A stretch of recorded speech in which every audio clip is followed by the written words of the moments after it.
Graças a Deus, aleluia, mais um dia de vitória para nós, mais um dia de alegria para nós. Deus abençoe você e a tua casa, a tua família, tá bom? Que Deus te prospere, Deus abra as portas na tua vida, você que está aí desanimado, que está aí sem forças, Deus te dê muita graça no dia de hoje, tá bom? Vamos refletir mais uma vez na palavra do Senhor. O Senhor nos dá esse privilégio de poder nos apresentar e ouvir a palavra dele, porque a palavra de Deus é vida, tá bom? A palavra de Deus é vida e vida muito abundante, tá bom? Por isso é importante a gente refletir todo dia na palavra de Deus. Essa é a razão pela qual eu deixo a reflexão para você todo dia refletir na palavra de Deus, aí você vai ter vida, tá bom? Reflita e aplique ela na sua vida, e você terá vida. Amém? Deus abençoe. Vamos lá. Vamos ler hoje o livro de Jó. Oh, glória, o livro mais antigo da Bíblia, um livro abençoado. O livro de Jó, capítulo 42. E nós vamos ler apenas o versículo 10, tá bom? Diz assim, ó: mudou o Senhor a sorte de Jó quando este orava pelos seus amigos, e o Senhor deu-lhe o dobro de tudo que possuía antes, tá bom? Deus deu o dobro de tudo que possuía antes. Olha só, né? Vocês sabem mais ou menos, as pessoas que leem a palavra, as pessoas que acompanham, não é, as pregações bíblicas, né, na igreja, não é, ouve sempre a narração da palavra de Deus, deve ter ouvido falar de Jó. Todos que vai na igreja já ouviram falar de Jó. Se você não vai na igreja e não ouviu, então você vai ouvir agora, falar deste homem, que é um homem muito abençoado. Bem, a Bíblia diz que, fazer uma introdução para a gente entender aqui sobre a reflexão de hoje, a Bíblia fala que Jó foi um dos homens mais ricos do Oriente. O cara era muito próspero, muito rico, milionário. Imagina que ele era o mais rico do Oriente. Era o homem que tinha mais dinheiro no Oriente, né? Esse era Jó. Um homem temente a Deus, um homem servo de Deus, né? As pessoas pensam que a igreja só procura quem é pobre, só procura não sei o quê, só quem não tem cultura. Meu amigo, você está muito enganado se você pensa assim, viu? Tem gente que pensa que a igreja é para gente que não tem, né, condição nenhuma, vai para a igreja porque não tem capacidade intelectual, não tem... Está muito enganado. A igreja está, as pessoas mais sábias do mundo estão dentro da igreja. As pessoas mais inteligentes do mundo estão dentro de uma igreja. As pessoas que mais são prósperas no mundo estão dentro de uma igreja, sempre adorando o Senhor. A Bíblia conta a história dos homens mais ricos que passaram pela terra. Eram homens servos de Deus, viu? Era quem temia a Deus, quem obedecia a Deus. Não se engane, não. Não pense que igreja é para pobre, igreja é para quem não tem cultura, igreja é para quem... Você está muito enganado. Você está muito por fora. A igreja, sim, é para essas pessoas também, mas a igreja também é para gente próspera. A igreja é frequentada por gente inteligente, por gente capaz de decidir, capaz de pensar, por pessoas que têm um QI super abençoado, não é, privilegiado. A igreja, logicamente, quem é inteligente vai servir a Deus, não tem outra coisa para dizer. É a mesma coisa de você falar assim, ó, tem o mal e o bem, tem a morte e a vida, tem a tristeza e a alegria, a saúde e a doença. Aí você pergunta, a pessoa inteligente vai escolher o quê? Vai escolher a vida ou a morte? Ah, não, o inteligente escolhe a vida. A pessoa inteligente vai escolher a saúde ou a doença? Ah, não, o inteligente escolhe a saúde, é claro. O inteligente vai escolher a tristeza ou a alegria? Não, quem é inteligente escolhe a alegria. Tem Deus e tem o Deus que dá a vida e o diabo que dá a morte. O inteligente escolhe quem? Escolhe Deus. Então acabou, meu querido, está resolvido. Quem é inteligente vai escolher Deus, não tem outro jeito. Se a pessoa tiver o QI mesmo, abençoado, privilegiado, ela vai escolher Deus, porque é impossível que a pessoa que vai escolher o mal, vai escolher a morte, vai escolher a tristeza, vai escolher a angústia, vai escolher o prejuízo, está certo. É inteligente esse. Não, senhor. O inteligente, qualquer um vai concordar comigo, o inteligente é aquele que escolhe o melhor, aquele que é capaz de discernir o melhor. Esse é o inteligente. Então, quem teme a Deus é o inteligente, tá bom? Então, esse homem era muito próspero, tinha tudo que o que precisava e muito mais do que isso.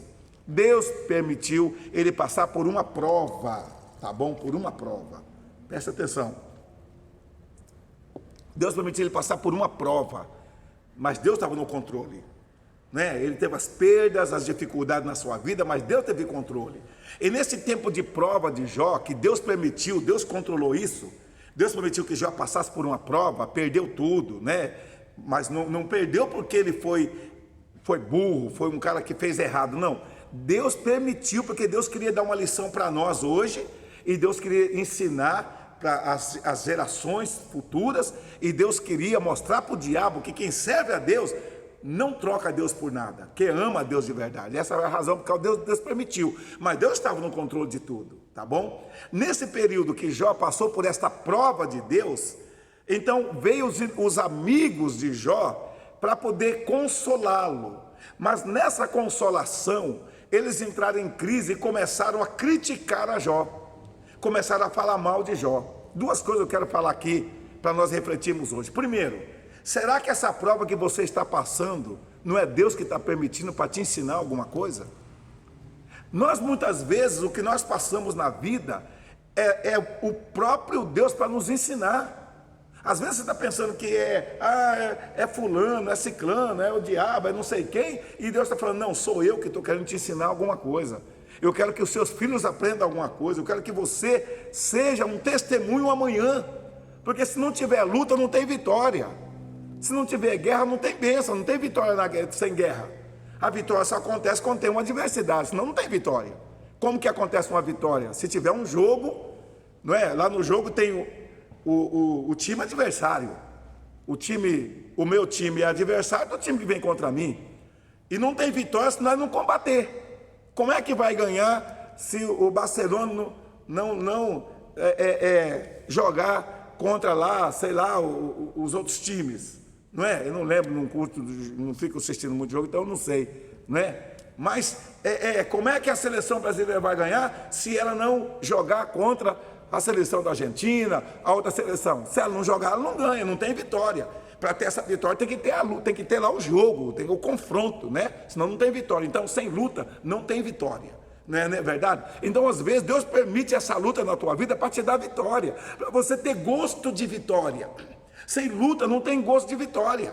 A luta com Deus é a vitória certa. Esse gosto da vitória é o testemunho que nós falamos para o Senhor. Então, às vezes, meu amado, essa luta que você está passando pode ser uma prova de Deus, uma aprovação de Deus na tua vida. Então não desanima não, Deus está no controle. Está difícil, não está, meu amado? Está complicado o negócio, né? Aí na família, aí no profissional, no emocional, né? Sei lá, né? Pode estar difícil em outras áreas que eu não sei, mas você sabe. Mas Deus pode estar no controle disso para você aprender alguma coisa. Então sempre não fala para Deus por quê, mas fala para quê para Deus. Deus, para quê? O que eu tenho que aprender, tá bom? Então, Jó está passando por essa prova de Deus e de repente as pessoas começam a criticá-lo, a falar mal dele. Só que aí chega um momento que Deus passa o tempo da prova de Jó, passa o tempo da prova dele, e Deus quer abençoar Jó. E o que Deus fala para Jó? Você vai lá agora e olha para aqueles amigos teus. Agora você imagina, antes de Deus dar tudo o que Jó precisou, o que Jó precisava ter, devolver para ele o que ele tinha, estava guardado, na verdade, Deus só tinha guardado para ele. Deus falou para ele, agora você vai lá e olha para aqueles caras que falaram mal de você. Olha aí, hein? Olha o segredo. Agora você vai lá e olha para aqueles caras que passaram um ano falando mal de você, te criticando, apontando o dedo, te apedrejando. Você vai orar por eles. Aí está aqui o texto que nós lemos. E Deus mudou a sorte de Jó quando esse orar pelos seus amigos, e Deus deu o dobro de tudo que Jó tinha antes. Presta atenção. A Bíblia diz que nós temos que amar o próximo como a nós mesmos, né? Então, quando você ora por aquele que te persegue, você provoca a ação de Deus a seu favor, a bênção de Deus a seu favor. Quando você abençoa quem te persegue, você provoca a bênção de Deus sobre a tua vida. Quando você abençoa quem te amaldiçoa, Deus abençoa você. Quando você fala bem de quem fala mal de você, Deus abençoa você. Então, qual o segredo da vida? Ore por aquele que te persegue.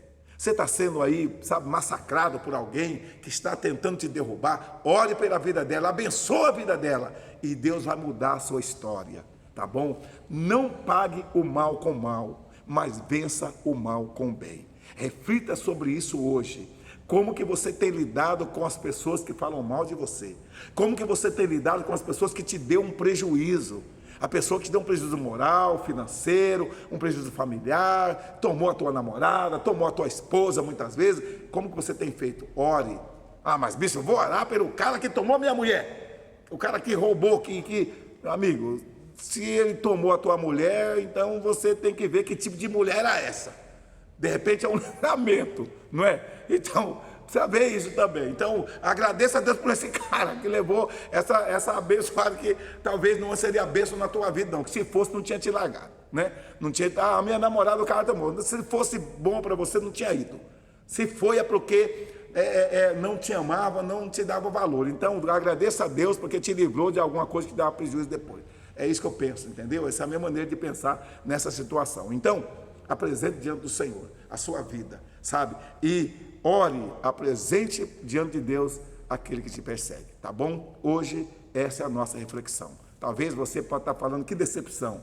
Eu pensei que o bispo ia falar, que Deus, ele está mandando orar por esse cara que deu uma cantada aí na minha namorada, ele está mandando orar por esse cara que... Olha, filho, é assim que Deus trabalha.